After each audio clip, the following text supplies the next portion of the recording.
And now to those questionable ties between Israel and Iran. U.S. officials tell NBC News deadly attacks on Iranian nuclear scientists like the one last month in Tehran are being carried out by an Iranian dissident group that is financed, trained and armed by Israel's Secret Service. The Iranian group has long been designated by the U.S. as a terrorist organization. The Iranian government calls the relation very intricate and close. Israel's involvement is 100%.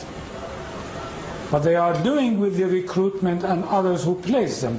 This is an Israeli plot, a dirty plot, and it doesn't have anything damage to our nuclear capability. NBC News senior investigative producer Bob Windrum uncovered this new information along with NBC News chief foreign correspondent Richard Engel. Bob is with us now. So first, Bob, let's talk about this organization before we even talk about the relationship with Israel. Who or what is this group? It's the People's Mujahideen of Iran. They have been active as a terrorist group going back to the 1970s. In the 1970s, they killed 6 Americans, 3 military officers, 3 civilians. The U.S. has had them on their radar for years, and in the 90s, they finally put them on the terrorist list, where they remain in spite of a lot of lobbying to get off it. They have been the biggest thorn in the side of the Iranian regime for years. Now, why would they assist Israel, and how does this relationship work? Well, I think the key thing is both of them have a motive in this. I mean, for Israel, it's trying to stop a nuclear program, and it's trying to use assassination as a tool.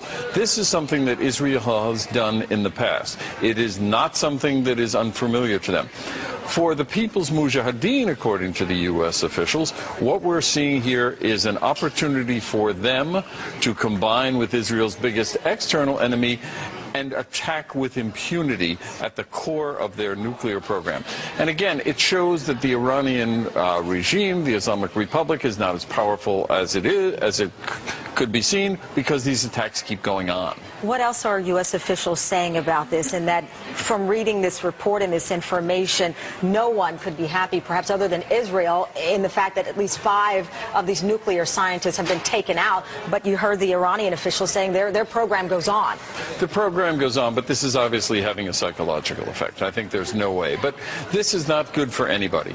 I mean, for the Iranians, this is something it's essentially saying, biggest external enemy, biggest internal enemy can attack with impunity. For the People's Mujahideen, it says they're dealing with Israel, an enemy of Islam. For the Israelis, it's dealing with a terrorist group. And for the United States, what it says is that the great moral value that Israel has is being diminished by them working with a terrorist group on assassinations. So nobody can like this story. Because this organization has been labeled a terrorist organization by the U.S., does that help in putting any pressure or give the U.S. any negotiating power with the reports that we've seen that Israel may act by the spring in launching an attack on Iran?